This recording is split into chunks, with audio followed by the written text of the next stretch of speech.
Hello folks, Jay Allison from Woodworking Blues. Just wanted to give you a little video of the project today, at least one of the projects today. As you may know, I had this built about 3 weeks ago. Had it built, I didn't do it myself. I wanted it done quickly. And I just didn't have the inclination to tackle such a big project. I usually do small woodworking projects. Hence my small little woodworking shop here. So 20 by 12 deep, 10 feet high.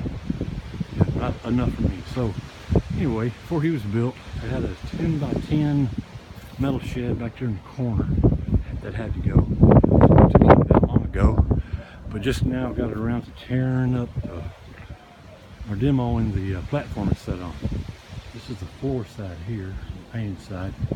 You can see what terrible shape it was in. This is the other side. Wasn't so bad, but still pretty bad. See a lot of stuff. So I had the tribe out here. This tribe being my children, my sweet 4.5-year-old baby girl, my little 22-month-old boy, my 8-year-old boy, and my 12-year-old boy. So they love going to town on this thing. They were pounding, prying, and hammering. So I have so many of them out here. I tried to take a video of it, but for whatever reason, it didn't take. I'm sure I did something wrong. So anyway, there's the metal. I got a friend coming. That's from the 10 by 10 shed we took down. Got a friend coming over to take that and scrap it. On a skeet for the summer smoking season. Smoking some briskets, some sausages, ribs, whatever I can think of, chicken. So anyhow, here's the project today. This was under these platforms, the floor of that shed.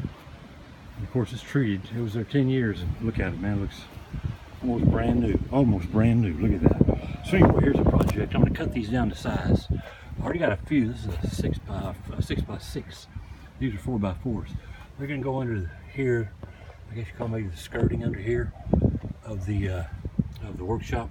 Try to keep the critters out of there. That's about a 8.5, 9-inch gap I want to close. So one of him and one of those would be perfect. Because really that's 5.5 and that's 3.5, maybe 9 inches. So it should be a tight fit, but it is going to work, I'm pretty certain. So anyway, I just want them between those bricks. I just had them, some of them laid out, as you might be able to see over here, like this, for temporary purposes, but I want them tucked inside there. I don't want to show them like that. I'm most likely going to paint them too when it's all said and done.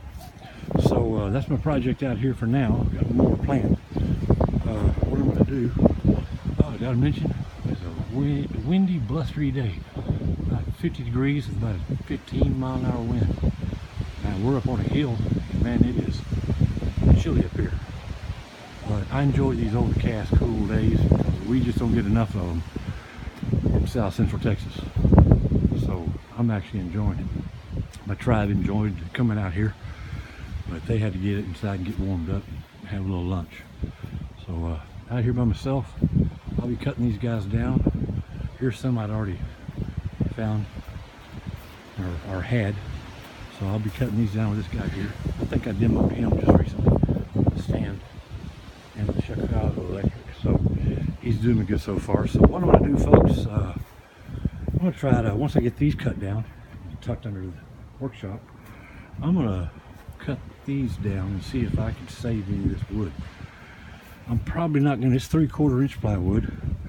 It's pretty rough shape. But I'm gonna do my best because I just can't stand to throw away wood. Y'all seen, I think you've seen some of my videos, my wood haul videos from construction sites. I really enjoy that. So anyway, I'm gonna cut down. I missed a screw here. I thought I got them all out, but now the tribe was helping me with that. Got some of the metal off of it. I'm gonna save this.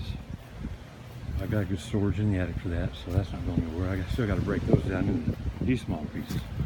But that's a little project we're working on today. So back to this, what I'm saying, what I was saying was, whether you call it reusing it, recycling it, or repurposing it, I call it saving money. If I can just get a few square feet of some scrap out of this, which I might be able to do out of this middle pieces, that's money. You You gotta look at it that way, folks. That's money. And when you're not spending money, you're saving money. So I like to save money. So anyhow, I need to get busy. I need to cut this yard too. It's looking raggedy. So there's my project for the day. That cord, by the way, is my temporary power for the shed. Right now it's plugged up to the saw. But hopefully I got electrician coming tomorrow, and I'll have proper lighting, outlets, and light switch in here, and get this thing really organized. Been holding off until I got the power ran properly in here. So I'll show you the finished project when it gets done. Hopefully sooner than later. All right, guys, I need to get busy. Till then, Jay Austin from Woodworking Blues. Keep on woodworking.